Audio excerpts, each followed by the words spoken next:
Imagine, haijawahi kutokea hata siku moja mwanadamu yoyote wala kiumbe yoyote kuweza kutembea juu ya maji.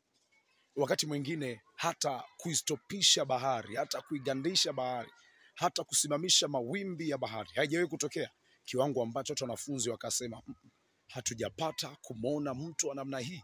Ni nani ambaye namwongelea hapa?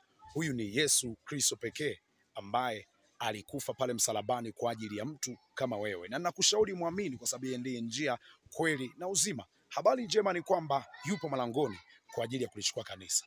Ole wao waliosikia alafu wakabedha na kudhalau, ila wanaheri wao waliosikia na kutii, maana atakapokuja watafurahi, watafutwa machozi. Na amini nakwambia, atakapoingia ndani yako, hiyo shida inayokusumbua itaondokana. Hawa wanaokutesa hawatakutesa tena. Maadui wako unaowaona hautawaona tena. Ni Yesu Kristo pekee.